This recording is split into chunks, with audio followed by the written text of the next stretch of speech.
안녕하세요. 제가 여지껏 살아오면서 평생 처음 겪어보는 상황으로 인해 멘탈도 다 날아가고 정말 많이 힘이 들어서 이렇게 사연을 적게 되었습니다. 한동안은 넋이 빠져서 아무 일도 못하고 정말 송장처럼 지냈습니다. 아무에게도 말할 수 없어 인터넷에 글을 올린다는 사람들의 심정을 이제야 알 것 같네요. 그럼 지금부터 제 기가 막힌 사연을 들려드리겠습니다. 우선 저는 1년 전 맞선으로 만나서 다른 사람들과 다르지 않게 평범한 연애를 했습니다. 맞선 당시 그 남자는 35살, 저는 32살이었습니다. 둘 다 홍기가 가득 차 있는 상태에서 이루어진 만남이라 결혼 얘기는 연애 초반부터 자연스레 나오더군요. 좀 이른감이 없지 않아 있었지만 둘 다 나이가 나이인지라 크게 이상하다는 생각은 안 들었어요. 오히려 그 사람과 저와의 생각이 비슷했기에 더 편했다라고 할까요? 생긴 것도 평범하고 멀끔한 복장의 매너도 좋아서 첫 만남부터 호감을 느끼게 되어서 교제를 시작하게 되었죠. 하지만 젊을 때처럼 불꽃이 튀는 연애를 하지는 않게 되더라고요. 그 남자와 저 둘 다 말수도 없고 성격도 조용한 탓에 재미있는 연애는 아니었지만 그 나름대로의 편안하고 잔잔한 연애를 했습니다. 상대방의 사생활을 존중하며 서로에게 되도록이면 간섭하지 않으려 했습니다.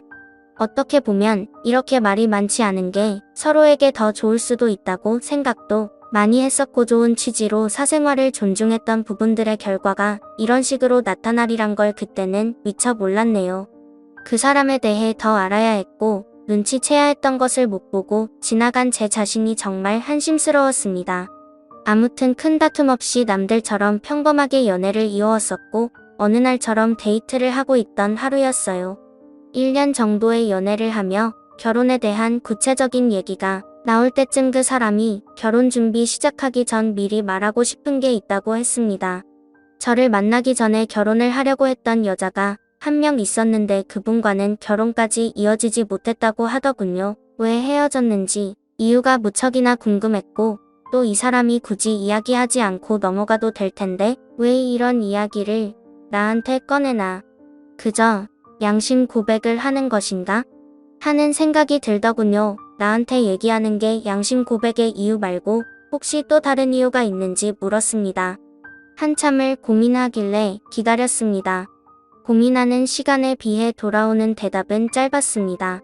그분이 자기의 있는 그대로의 모습을 못 받아줬다고, 이해하려고 노력하는 모습도 없이 그냥 헤어졌다고 말을 해주더라고요. 그래서 저한테는 모든 사람이 다 똑같을 순 없지 않느냐며 결혼 후 맞지 않는 부분에 대해서는 서로 잘 맞춰주고 이해해주며 살자고 말하고 싶었답니다. 당연한 얘기를 이렇게 고심 끝에 한다는 게 이상했지만 알겠다고 서로 노력하자고 하며 넘어갔죠. 그렇게 시간이 흘러 무사히 결혼식과 피로연을 마치고 피곤한 몸으로 신혼집으로 왔습니다. 결혼식 끝내고 정신없이 신혼여행을 가는 것보다 차라리 신혼집에서 하루 보내고 다음날 저녁 비행기로 가는 게 더 좋을 듯 해서 결혼 다음 날로 여행 일정을 잡았습니다. 대충 정리를 하고 그 남자가 먼저 씻는다고 하면서 씻으러 들어가더군요. 근데 씻으러 들어간 지 오래된 것 같은데 나오질 않아서 문 너머로 물어봤죠. 아직 멀었냐고 물어보니 다 됐다고 하더군요. 그리고 또 10분이 흘렀습니다. 뭘 하길래 이렇게 오래 걸리냐고 나도 씻고 싶다고 하니 금방 나간다고 하더군요. 그리고 또 20분이 흘렀습니다. 기다리면서 슬슬 화가 나더군요. 지금 들어간 지 1시간 다 된 것 같은데 무슨 일이 있는 거냐고 물었더니 기계적인 목소리로 이제 다 했으니 나간다고 대답해서 저는 얼른 씻고 쉬고 싶다고 말했습니다. 그로부터 또 10분이 지났습니다. 정말 별의별 생각이 다 들었습니다. 혹시 하수구가 막혔나? 제 성격이 조금 급한 부분도 있던 터라 도저히 이해가 가질 않았죠. 하지만 말을 걸면 바로바로 대답을 하기 때문에 어디 미끄러져 다친 건 아닌 거 같고, 아님 신혼 첫날 밤이라고 무슨 이벤트를 준비하는 건가 애써 화를 누르며 또 기다렸죠. 결국 인내심은 한계에 도달해버렸고 끝끝내 참다 못해서 문을 벌컥 열고 들어가 버렸습니다. 그런데 제 눈앞에 펼쳐진 광경에 너무나도 충격을 먹어서 얼음이 되어버리고 말았죠.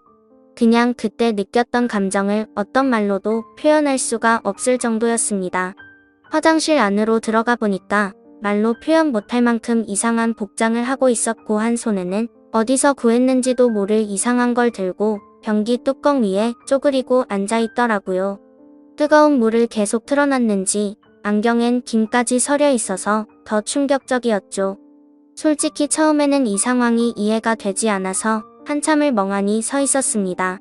그러다 정신이 들어 소리 지르며 뛰쳐나와 그 길로 곧장 친정집으로 도망갔습니다. 몸이 사시나무처럼 떨리고 돈도 없어서 택시기사님 핸드폰 빌려서 엄마 보고 나와 달라고 했죠. 엄마와 아빠, 남동생은 저한테 둘러앉아 도대체 무슨 일이냐고 다그쳤지만한 시간 동안은 울면서 아무 말도 못했습니다. 시간이 지나고 차츰 마음이 가라앉혀지고서야 일단 나를 보호해주는 가족과 같이 있다고 생각하니 조금 안정이 되더군요. 그때를 다시 생각하고 싶지 않았지만 정말 어렵게 그 상황과 그 얘기를 꺼냈습니다.